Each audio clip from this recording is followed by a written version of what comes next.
In the second match of the Death Tournament Finals, Mikagami realized that his opponent Kai was not the man who murdered his sister, and because of this revelation, he hesitated in his attack, resulting in an unbelievable loss.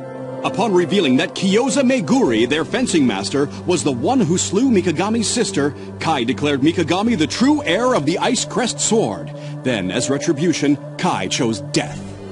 Meanwhile, Rekka learned that the 8 fire dragons are the incarnations of past Hokage fire wielders that he must fight and defeat if he wants to win back control of them. Ang patibong ng malupit na nilalang sa nagangalit na Fujin.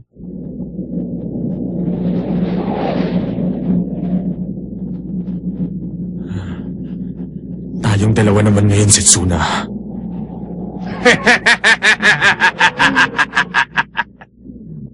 Ano ba, Tatang? Kunwari ka pa. Bakit hindi mo pa aminin sa akin kung sino ka talaga? Ano bang gusto mong aminin ko? Halatang halata ako naman kung sino ka eh.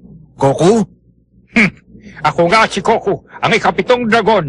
At hanggang ngayon ay hindi ka pa rin karapat-dapat para sa akin. Naramdaman kong napakalakas ng kanyang kapangyarihan. Ibibigay ko sa iyo ang aking kapangyarihan, pero kailangan mo akong talunin sa labanan. Kung ganun, bakit hindi mo ako subukan?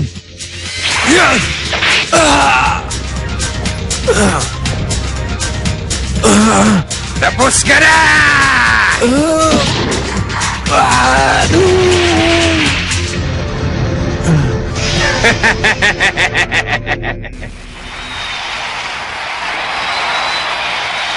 Sa ngayon, may tig-isang panalo ng bawat pangkat. Si Mikoto mula sa Uruha Kurenai ay papasok na po ngayon sa ring. Ang pangit! Sanino naman ang mukha niyan? Kaano kaya siya kagaling? Hindi natin alam. Okay lang! Kahit sino pa yan, mananalo pa rin si Aira. Kaya manood na lang kayo. Umalis ka dyan, mamamatay tao! Hindi ka dapat manalo! Baka akala mo hindi ako pumapatol sa bata. Ang ginawa mo ay may katapat na kaparusahan. Tama na! Ikaw ang dahilan kung bakit wala na ngayon ang papa ko! Papa! Sumusuko na ako sa'yo. Huwag mo na lang akong tapusin. Dahil may anak akong umaasa sa akin. Ako si Mikoto. Baliwala ang pakiusap mo sa akin. Hindi ako naaawa sa mga nilalang na katulad mo.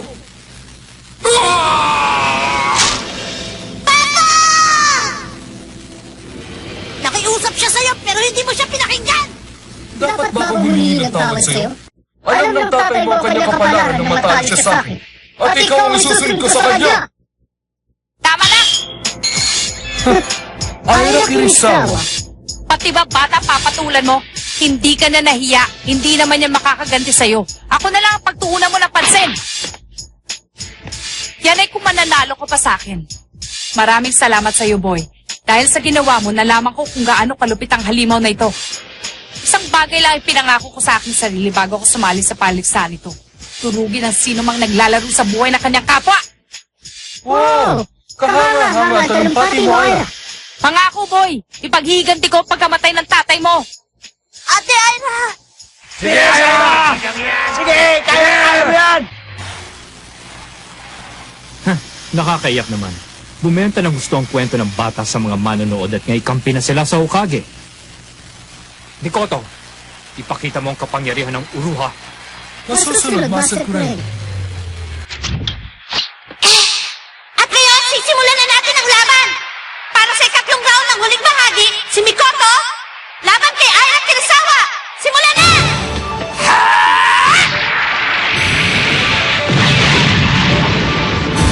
Ayos na!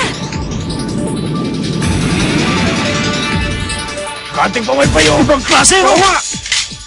Hinarang na higanting pamaypayatira ni Aira! Ni hindi man lang nagalusan sa ginawang pagtira ni Ate Aira. Malakas nga siyang talaga. Ate Aira! Huwag mo sabihin umaasa ka na mapapabagsak mo ako sa isang tirahan lang. Huwag mong sabihin lumaki na yung ulo mo, isang tira pa lang yon. Ha! Subukan natin kayo ng paborito kong laruan!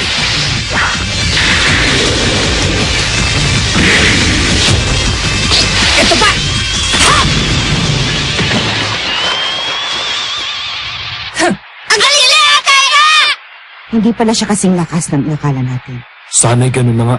Tanggalin Tanggalin na natin yung maskara mo para makita na natin kung sino kang talaga. Sigurado kasing pakit ang ugali mo. Ang akala ba ng batang yan ay mananalo siya? Sige na, Mikoto. Iparamdam mo sa kanya ang tunay mong kapangyarihan. Opo, Master Kure. Isa siyang robot?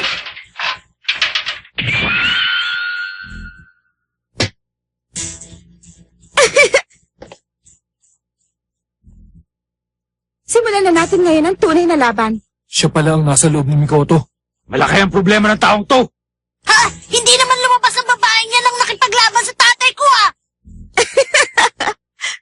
Kamusta ka, Aira? Kaming dalawa nga pala si Mikoto. Kayong dalawa? Si Mikoto? Matagal na panahon na rin nang huli kong makita lumabas ang tunay na Mikoto. Raya, At kapag lumabas na siya, hindi na nabubuhay ang kalaban niya. Ano bang ibig mong sabihin? At bakit dalawa sila laban sa isa? Gumagamit pa siya ng robot? Hindi ba pandaraya na yung ginagawa niya? Hindi tama yan! Hindi! Huwag kayong mag-alala! Sigurado may patakaran tayo para dyan. Kailangan lang namin muna mapag-usapan.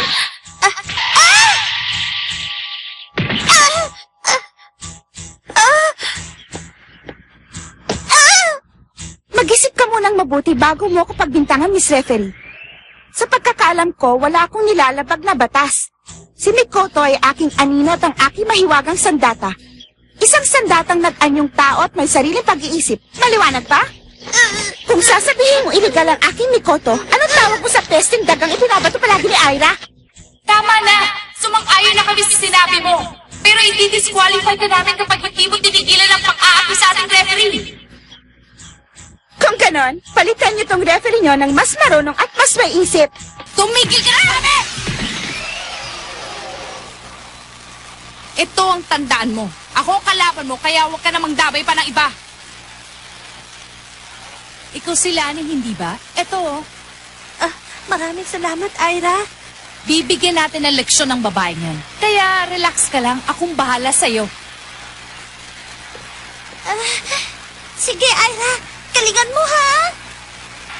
Ginalit mo na talaga ako. Ha! Pagkatapos ko sa'yo, hindi ka na makikilala ng mga magulang mo dahil manghihirap ka na ng mukha sa aso. Yan ay kung mabubuhay ka pa! Ang mga kuko niya!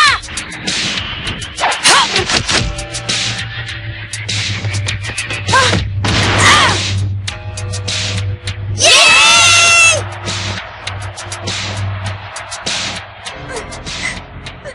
Sino ngayon ang manghihiram ng mukha ng aso?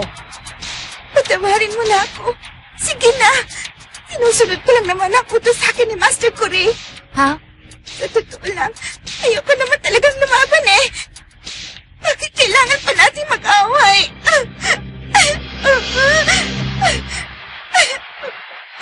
Talaga bang nagsisisi ka na? Kaya lang, huli ka na dahil hindi mo na maibabalik ang buhay na ama ng batang yan. Talaga bang ututo ka? Ate Aira, sa likod mo! Ang mga kuko niya!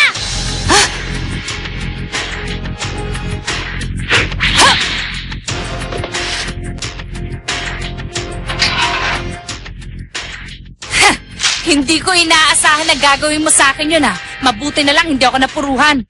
Ang luha ay sandata rin ng babae, pero hindi mo naman alam yun. Dahil wala kang utak. Ha? Bakit ka nabigla? Ano bang problema, bata? Nagalusan ang balikat ni Ate Aira ng mga kuko ni Mikoto. Mamamatay na si Ate Aira! Dahil ganyan din ang nangyari sa tatay ko! Anong sinabi mo? Anong ibig mo sabihin, bata? Nalason si Aira.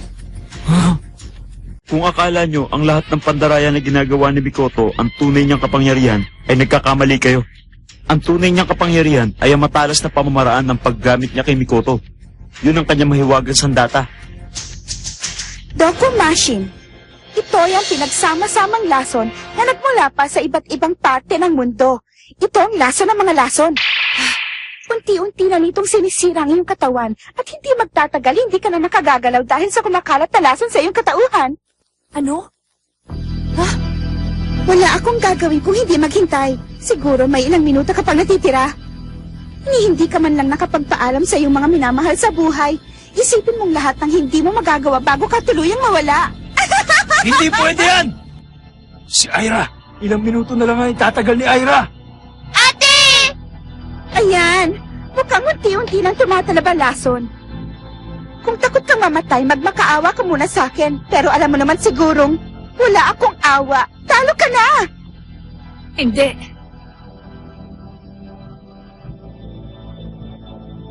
Hindi ako maaaring matalo. Hindi. Hindi. Hindi. Ira!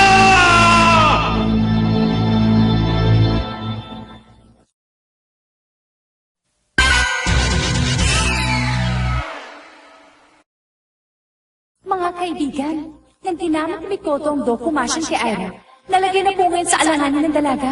Ilang sandali na lamang po ang kanya itatagal. Ira! Umalis ka na dyan! Ako bahala! Huli na. Bakit? Kahit na sumuko siya sa laban, walang gamot na makapipigil sa paglaganap ng lason sa kanyang katawan. Kilala ko si Ira. Alam kong hindi siya agad susuko. Lalaban siya hanggang sa kanyang huling hininga. Oo nga. Kung ganon, anong gagawin natin?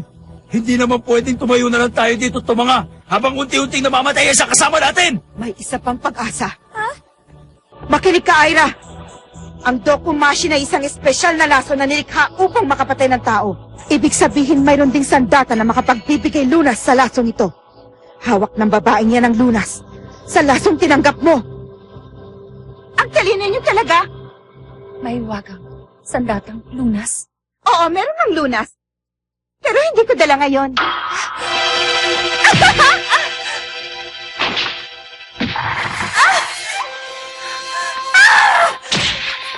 Napakalamya naman ang suntok mo.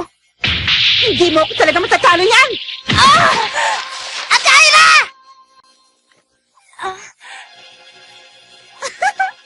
Ano? Mukhang hindi ka na yata masaya ngayon. Hindi mo na matutupad ang pangako mo. Ito na ang katapusan mo! Ikamusta mo na lang ako sa mga biktimang nauna sa'yo! Ha? Bakit?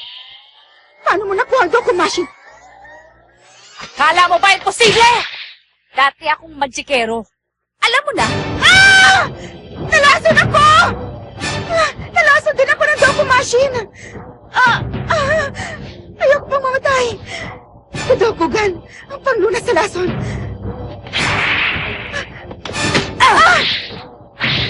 Imposible! Dapat na paralisa ka na ng lason ngayon! kasi ayoko pang mamatay. Alam ko na kailangan gala mo palagi ang panlunas sa lasong dulot ng iyong mahiwagang sandata. Kung matalino ka, dapat inantay mo munang bumagsak ako bago mo nilabas ang lunas. Tagot ka sa akin! Mikoto! Tapusin mo na babaeng yan! Ikaw ang tatapusin ko! Wanda ka!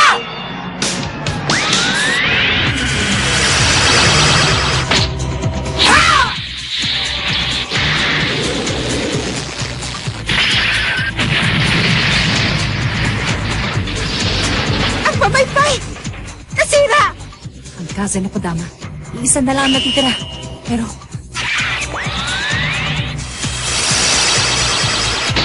Ngayon na! Fujin! Ang pawangas sa tira ng Fujin! Hayate!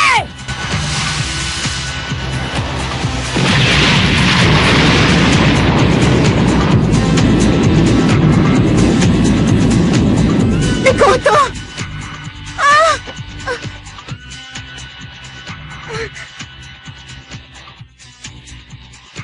Mikoto, Ira, hindi ko na magalaw ang aking katawan dahil sa lason.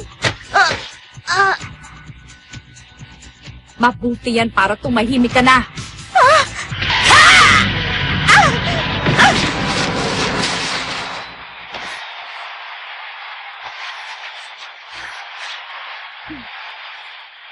Ira, pakiusap.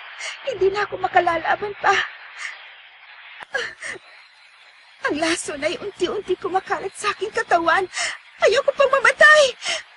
Ira, ang gadokugan. Pakiusap. Hindi na kita dapat tulungan para pagbayaran mo ang ginawa mo sa ama ng batang yan. Pero pag ginawa ko yun, para na rin ako naging katulad mo.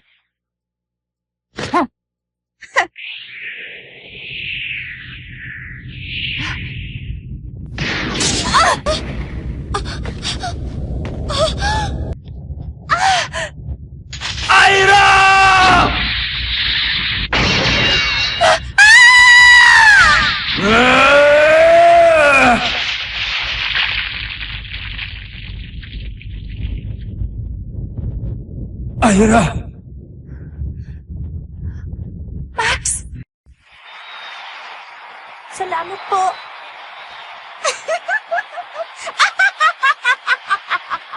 Referee, alam mo na siguro kung anong kailangan mong gawin, ano? Kapag ang kalahok ay lumampas sa labas ng ring, dapat ma-disqualify siya. Yan ang nakalagay sa batas, hindi ba? Sa labang ito, nanalo ang uruhang kunanay! Si Mikoto! Bakit gano'n?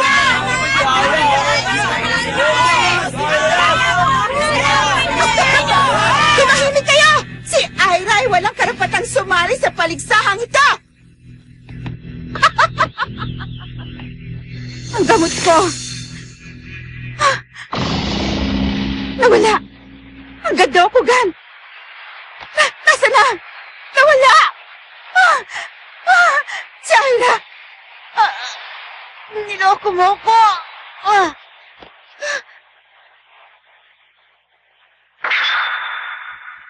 Akin na yan!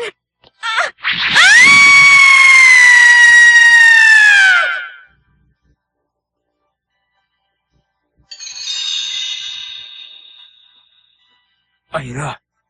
Max, nakakahiya. Natalo ko sa aking laban. Naubos na rin pati ang kodama ko. Pero baliwala dahil natalo pa rin ako. At yung bata, Max, paano? Paano ko na siya kaharapin ngayon? Huwag ka mag-alala, Ate Aira! Salamat! Yan din ang sasabihin ng papa ko sa'yo. Para sa kanya, ikaw ang nanalo! Tama sila, Aira. Natuwa ka. Dahil alam nila kung sino ang tunay na nanalo. At ikaw yun.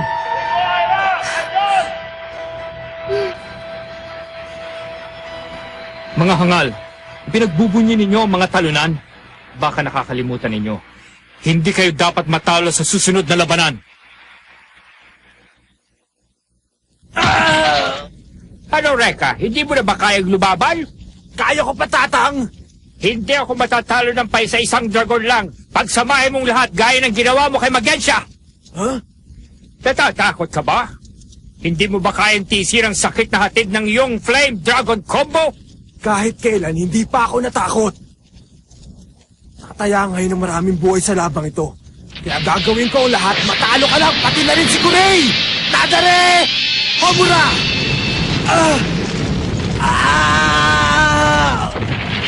Hindi yan ang tamang paraan. Ang mga Flame Dragons ay may sinusunod na kaayusan. Kapag tinawag mo sila ng wala sa tamang ayos, ikaw ang mananagot. Pero kapag nagawa mo ito ng tama, matatawag mong 3 o higit pa. 3 o higit pa? Una ang alituntunin.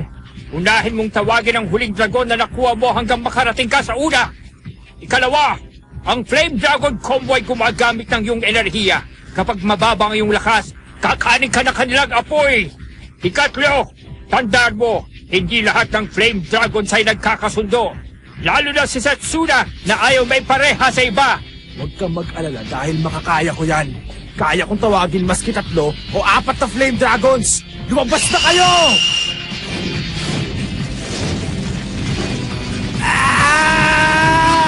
Kayanin mo! Pag nagawa mo yan, sa'yo ang kapangyarihan ng Flame Dragon na si Koku! Upang makamit ang kapangyarihan ng isang Flame Dragon, nagpatuloy sa pagsasanay si Reka. Subalit upang hindi masayang ang kanyang pagod, kailangan matalo ni Lorcan si Joker.